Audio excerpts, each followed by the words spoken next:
Bonjour à tous, soyez les bienvenus sur France 3 Occitanie. Nous vous en parlions hier, 2 antennes 2G et 5G ont été détruites par un incendie à Labège près de Toulouse. Un sinistre sans doute d'origine volontaire. Les dégradations d'antennes relais de téléphonie tendent à se multiplier. Les opérateurs s'organisent. Amélie Poisson et Yam Kalaf. Les 2 antennes relais sont hors service. Elles ont été incendiées vers 6h30 ce matin. Les pompiers ont rapidement circonscrit le sinistre, mais les dégâts affectent la couverture du réseau pour les 15 000 habitants qui vivent aux alentours. On va réutiliser les sites autour, on va les réazimuter, on va les travailler en paramétrage dessus pour qu'elles reprennent le trafic de ce site-là qui est perdu.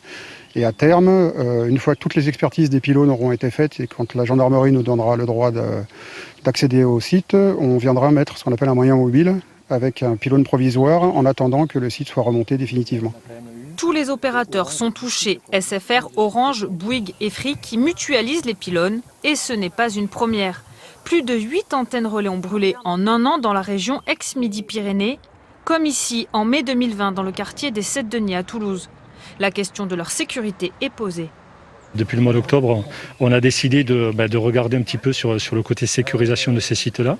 On est en train d'identifier tous nos sites, classifier nos sites et amener une réponse de sécurisation sur ces sites-là, qui pourrait être de l'ordre d'une caméra de surveillance à de l'anti-intrusion. Voilà, on est en train d'explorer plusieurs solutions. Depuis le déploiement de la 5G en France, les incendies d'antennes se multiplient dans le pays. Un phénomène qui suscite l'incompréhension du propriétaire du terrain. Ça fait, je sais pas, ça fait longtemps qu'elle est là, celle-là, hein, ça fait, je sais rien, peut-être 15 ans ou 20 ans, je sais rien.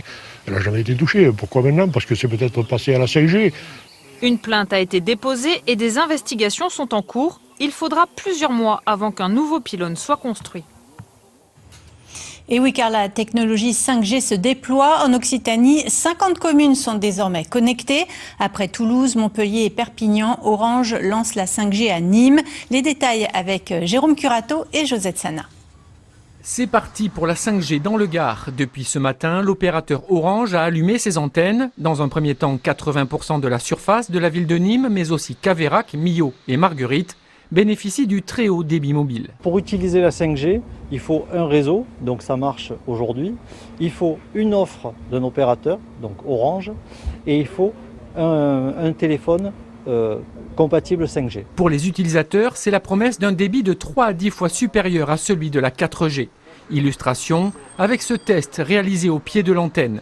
Quand le téléphone de droite connecté en 4G atteint les 100 mégabits par seconde, à gauche, le terminal 5G enregistre un débit 8 fois supérieur.